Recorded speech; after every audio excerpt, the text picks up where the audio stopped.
ኣብ ጁባ ኣሜሪካ ዝጸንሐ ንኢራን ክዕኑ ዝኽእል ኣሰንባዲ ኣጥዋር ኣስታት 14,000 ኪሎግራም ዝምዘን ክሳብ 60 ሜትሮ ናብ ትሕቲ ባይታ ፍሒሩ ዕላማ ክወቅዕን ዝኽእል እዩ። ብዘይ ዝኾነ ዕርዲ ከይተገደበ ኣብ ትሕቲ ባይታ ዝህሉ ወተሃደራውን ሲቪላውን ዕላማታት ክዕኑ ይኽእል። ቀንዲ መጸውዒኡ ኣዕናዊ ትሕተ መሬት ዕርድታት ቦምባ ወይ ድማ ባንከር ብላስተር ቦምብ ተባሂሉ ይጽዋዕ። እስራኤል ቀንዲ መቀናቕንታ ዝኾነት ኢራን ወተሃደራዊ ወፍሪ ኣብ ዘበገሰትሉ ሓገዝ ኣሜሪካ ዝሓተተትሉ ዓብ ወተሃደራዊ ምኽንያት ህላውነት እዚ ኣዕናዊ ኣጽዋር ኣብ ዕጥቂ መሳርዕ ሰራዊት ኣሜሪካ እዩ። ኣሜሪካ እታ እንኮ ነዚ ዓርሞሽሽ ሰንጣቕ ዕጥቂ ዝነደፈትን ኣካል ወተሃደራዊ መሳርዓ ኣብ ምግባር ዝተዓወተትን ካብ ኩለን ሃገራት ዓለምና እያ።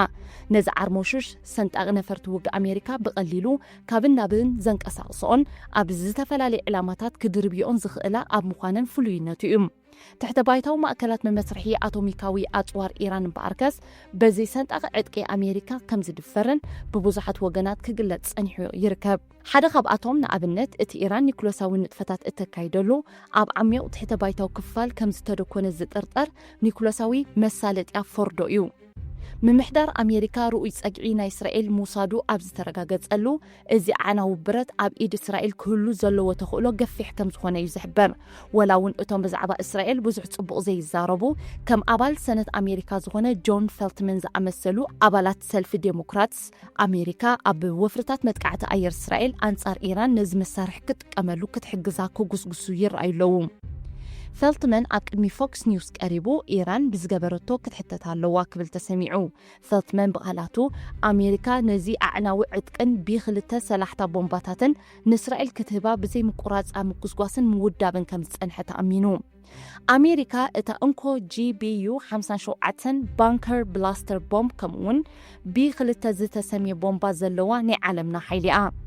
እዚ ዓይነት ቦምባ ኣሜሪካ እትውንኖ ኒክሎሳዊ ዘይኮነ ቀዳማይ ኣዕናዊ ኣጽዋር እዩ። ትሕተ ባይታዊ ዕርድታትን መርበባትን ድማ ካብ ቀንዲ ዕላማታት እዮም።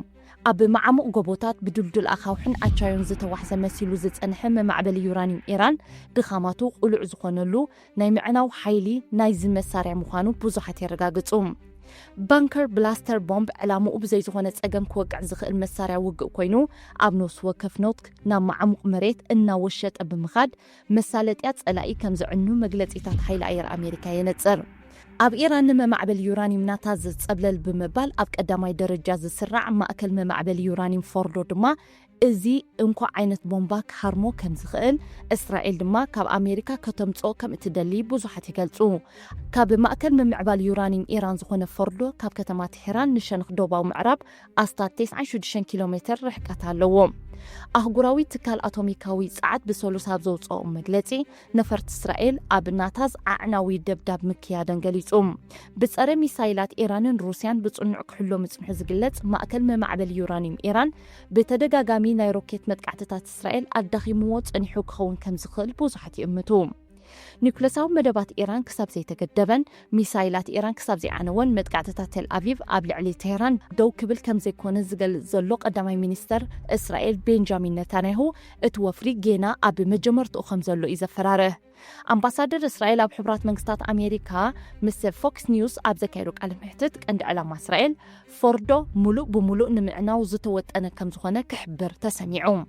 ብዙሓት ወተሃደራውያን ተንተንቲ ከም ዝገልጽዎ እስራኤል ንኽንድዚ ዝኸደ ጂኦፖለቲካዊ ወፍሪ ዝበቃዕ ቴክኖሎጂካዊ ቁመና ዛጊት ከም ዘይማዕበለት ይሰማምዑ።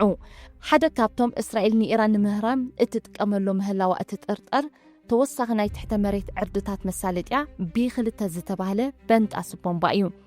ነፈርቲ ኩናት ኣሜሪካ ነዞም ዕነውቲ ኣጽዋራት ክሳብ 18,000 ኪሎ ሜትር ብዘይ ምቁራጽ ብምስካም ካብ 11,200 ብራኸ ክትኩስኦ ይኽእላ። እዚ ዓይነት ቦምባ ክምዕብል ዝተገብረ ኣብ መፋርቕ 2000 ዓመተ ምህረት ትካል ስለይ ኣሜሪካ ኢራንን ሰሜን ኮርያን ብዙሓት ኒኩሎሳውን ካልእ መደባትን ዘሰላስላሉ ማእከላት ንኣሽሓት ሜትሮታት ኩዒተን ኣብ ትሕቲ ባይታ ዶኪነን ነቲ ኣብቲ እዋን ተበፂሑ ዝነበረ ምዕቡል ኣጽዋር ካብ ስራሕ ወጻኢ ኣብ ዝገበራሉ እዩ። ስለዚ ድማ ኣሜሪካ መሬት ፍሒሩ ዝኣቱን ዕምቀቱ እናወሰኸ ዝኸይድን ቦምባ ከተማዕብል ተቐሲባ። ትራምፕ ንሰበስልጣን ኢራን ብተደጋጋሚ ነቲ ውዕል ክፍርምዎ ከም እተማሕፀነን ኣብዚ ሕጂ እዋን ድማ ንዝርርብ ዝዕድም ሸውሃት ከም ዘይብሉ ሓቢሩሎም።